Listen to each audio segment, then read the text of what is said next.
దర్శిషలో grace gospel ministries వారి అనేది వాక్య ధ్యానంలో ఈరోజు లేవి కాండం 20 అధ్యాయాన్ని ధ్యానించుకుంటాం.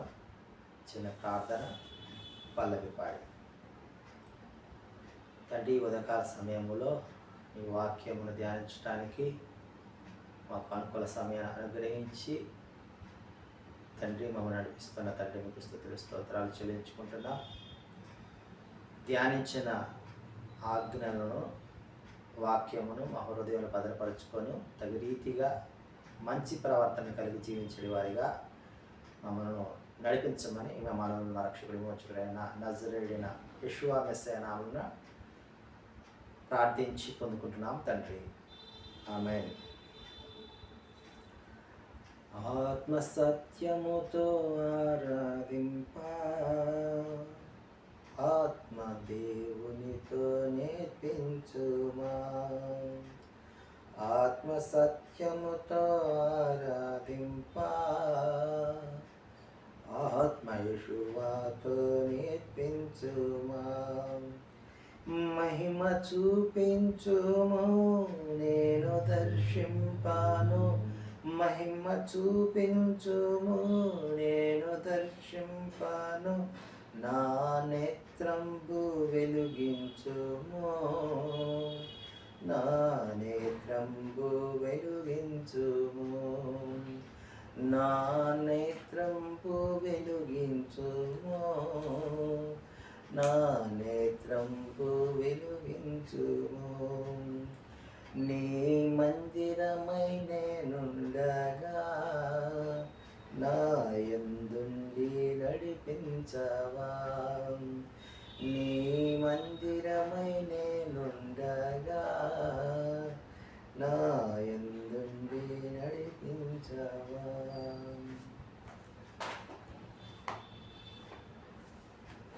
లేవియ కాండము 20 అధ్యాయము 1వ వచనములో యావే వారు యెహోవా వారు మోషే గారితో సెలవిచ్చారు. యావే వారు చెప్పిన మాటలను మోషే వారు ఇశ్రాయేలీయులతో చెప్తూ ఈ విధంగా తెలియజేస్తున్నాడు. తన సంతానమును మొలెకుకు ఇచ్చిన వారికి మరణశిక్ష. మొలెకు అంటే అమ్మోనియల దేవత. అమ్మోనియల దేవతకి ఇవ్వటం అంటే అగ్నిగుండం ద్వారా వాళ్ళు దాటటం. ఈ విధముగా వారి సంతానాన్ని ఎవరైతే వేస్తారో వారికి మరణశిక్ష విధించడం జరుగుతున్నది. కోయి సంతాన్ మిలక్కో బలిదాన్ కరే నిశ్చయ్ మాడాలన అని హిందీలో రాసి ఉంది. మొలక్కు తన సంతానం ఇచ్చుచుండగా మీరు చూచుచూ ఊరకుండని ఎడల, ఆ మొలెక్కు వాళ్ళ సంతానాన్ని ఇస్తున్నారని తెలిసి వారి ఊరికి ఉంటే వారికి కూడా ఏంటంటే మొలెక్కుతో వారి కుటుంబ సభ్యులు వ్యభిచారం చేసేటట్లుగా హషెం వారు వారిని విడిచిపెడతారు. వ్యభిచారానికి చేయడానికి వారి కుటుంబాన్ని విడిచిపెట్టేస్తారు అని తెలియజేస్తూ ఉన్నాడు. కర్ణపిశాచి సోదెగాండ్రతో వ్యభిచరించు వారికి నేను విరోధనే ఉంటాను అంటున్నాడు. అంటే కర్ణపిశాచి సోదెగాండ్రి పక్షాన వెళ్ళేటప్పుడు, వారి దగ్గరికి వెళ్ళినప్పుడు ఎవరైతే ఉన్నారో వారికి హషెం వారు యావే వారు విరోధనై ఉంటారని సెలవిస్తూ ఉన్నాడు. మిమ్మల్ని మీరు పరిశుద్ధపరచుకున్నాడు. ఇక్కడ పరిశుద్ధపరచుకోవటం అంటే ఆయన యొక్క మాటను వినటం, హషెం వారి యొక్క మాటను వినటం, ఆయన ఆజ్ఞలలో కట్టడను అనుసరించటం. ఎందుకనంటే ఇంకో వచనంలో అంటున్నాడు, మిమ్మును మీరు పరిశుద్ధపరచుకునండి, నేను మిమ్మల్ని పరిశుద్ధపరచువాలను. పరిశుద్ధపరచువాలను నేను కాబట్టి నా మాట వినండి, నా వాక్యం వినండి, నా ఆజ్ఞలు వినండి, నా యొక్క లేఖన భాగములను మీరు వినండి అని తెలియజేస్తూ ఉన్నాడు.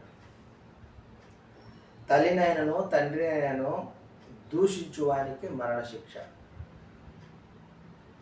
నిన్నటి దినమున ముసలితనముందు ఉన్న వారి ఏళ్ళ మనము లేచి నిలబడాలని తెలుసుకున్నాం. ఈ దినమున మళ్ళీ ఒకసారి జ్ఞాపకం చేసుకుని తల్లిదండ్రులను దూషించువానికి మరణశిక్ష అని తెలియజేస్తున్నాడు. వారి ప్రాణాపరాధము వారి మీద నుండి. ఎవరు ప్రాణాపరాధం అంటే ఎవరైతే ఆయనకి విరోధమైన కార్యాలు చేస్తూ ఉన్నారు, ఆయన ఆజ్ఞానానుసారంగా కాకుండా వ్యతిరేకమైన విధముగా ప్రవర్తిస్తూ ఉన్నారు, వారికి వారి ప్రాణాపరాధము వారి మీద ఉంటుందని తెలియజేస్తూ ఉన్నాడు. వారి ప్రాణానికి వారి ముప్పు తెచ్చుకుంటున్నారని తెలియజేస్తూ ఉన్నాడు హషం గారు. ఒకడు పురుషునితో శయనించిన ఎడల వారికి మరణశిక్ష. ఇక్కడ స్త్రీ శయనించకూడదు, పురుషుడు శయనించకూడదు. ఇది వాక్య విరుద్ధము. మరి ఒకసారి జ్ఞాపకం చేస్తూ ఉన్నాడు. ఒక స్త్రీ ఆమె తల్లిని పెళ్లి చేసుకుంటే ఆయన అగ్నితో కాల్చవాలంటున్నాడు. తల్లి పిల్లలను పెళ్లి చేసుకుంటే, ఒక్కడే పెళ్లి చేసుకుంటే ఆ పురుషుడిని ఏం చేయాలంటే అగ్నితో కాల్చివేయాలని తెలియజేస్తూ ఉన్నాడు. జంతువుతో శయనించిన వాడికి మరణశిక్ష. జంతువుని చంపివేయాలి, దానితో శయనించిన వాడిని కూడా చంపివేయాలని ఈ దినం మనకు తెలియజేస్తూ ఉన్నారు హషం వారు. ఆమేన్.